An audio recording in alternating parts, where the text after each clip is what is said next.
sehat, selamat datang di podcast kita. Hari ini kita akan membahas tentang infeksi menular seksual pada remaja. Nah, topik ini tuh sering dianggap tabu, padahal sangat penting buat kita pahami untuk menjaga diri sendiri dan orang-orang di sekitarnya. Tapi tenang, hari ini kita kedatangan tamu spesial dari mahasiswa Universitas Dr. Subandi. Langsung saja kita sapa. Halo Kak Raina. Halo Kak Silvi. Apa kabar Kak? Alhamdulillah sehat. Bagaimana nih Kak Silvi? Alhamdulillah baik Kak. Nah, oke nih Kak, kita mulai dari dasar dulu nih ya. Sebenarnya apa sih infeksi menular seksual itu dan kenapa remaja perlu tahu soal ini?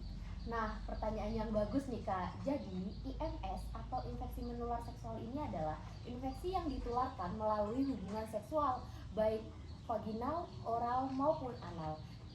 Nah, kalau penyebabnya sendiri ini dari berbagai kuman, seperti virus, bakteri, parasit.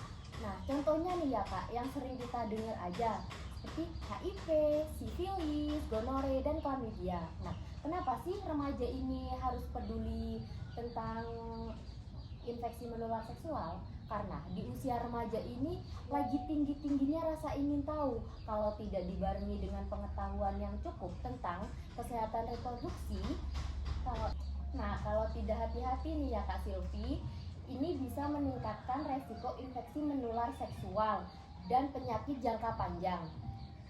Kalau begitu ya Kak, apa yang bikin remaja itu menjadi kelompok yang cukup rentan terhadap infeksi menular seksual ini? Jadi, remaja ini kan sering ya terpengaruh oleh lingkungan dan teman sebaya, lalu merasa aman-aman aja tanpa memikirkan faktor resiko. Selain itu, kurangnya pengetahuan tentang kesehatan reproduksi membuat banyak remaja tidak sadar kalau perilaku tersebut dapat meningkatkan resiko infeksi menular seksual. Padahal IMS ini tidak selalu menunjukkan gejala, tapi dampaknya bisa sangat serius. Begitu Kak. Nah, pertanyaan penting nih Kak, apa saja sih faktor risiko utama yang bisa menyebabkan IMS ini pada remaja? Nah, kalau faktor resikonya ini ada beberapa ya Kak, seperti bergonta-ganti pasangan. Kak Silvi jangan bergonta-ganti pasangan ya. Aduh. Tidak menggunakan kondom atau pengaman saat berhubungan seksual. Kurangnya edukasi atau pengetahuan tentang kesehatan reproduksi. Pengaruh pergaulan dari lingkungan. Serta ya Kak, remaja yang pernah mengalami IMS ini mempunyai resiko lebih tinggi tertular kembali jika tidak ditangani dengan yang tepat. Kalau begitu, bagaimana cara remaja bisa mencegah IMS ini Kak? Nah, untuk pencegahan IMS ini sebenarnya sangat mudah Kak, dengan cara kita selalu mengikuti edukasi dan konseling tentang kesehatan reproduksi.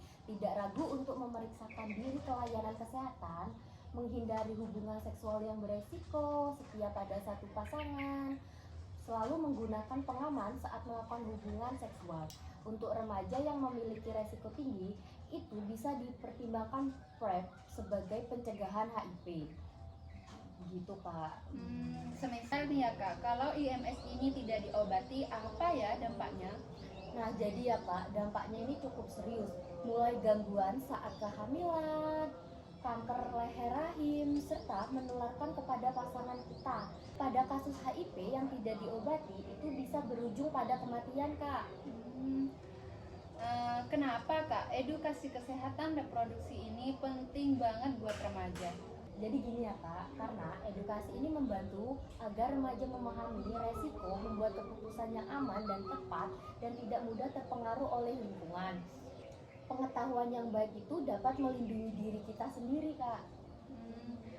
Kemudian siapa saja sih Kak peran dalam mencegah IMS ini pada remaja? Sebenarnya ini banyak sekali Kak yang berperan dalam mencegah infeksi menular seksual ini, seperti mulai dari keluarga kita, terutama sekolah, tenaga kesehatan, pemerintah, serta teman sebaya. Kalau semuanya bekerja sama, ini dapat mencegah IMS secara efektif Kak. Kemudian bagaimana sih Kak peran perawat dalam pencegahan dan penanganan IMS ini pada remaja? Nah, peran perawat ini sangat penting banget Kak dalam mencegah IMS, karena perawat juga kan termasuk tenaga kesehatan ya Kak. Nah, Jadi perannya itu sebagai edukator, memberikan pendidikan tentang kesehatan reproduksi. Yang kedua ini sebagai konselor, mendampingi remaja dan menjaga keprivasian remaja. Yang ketiga sebagai fasilitator, membantu akses pemeriksaan dan pengobatan remaja. Peran ini sangat membantu remaja, Kak, agar lebih peduli terhadap kesehatannya sendiri. Wah, gak kerasa ya Kak obrolan kita hari ini. Nah, jadi teman-teman, obrolan kita tadi bisa disimpulkan bahwa infeksi menular seksual itu adalah masalah yang serius, tetapi bisa dicegah dengan pengetahuan dan sikap yang tepat. Terima kasih Kak Raina karena sudah menyampaikan materi hari ini dan memberikan insight yang keren. Terima kasih, saya pamit undur diri. Wassalamualaikum warahmatullahi wabarakatuh.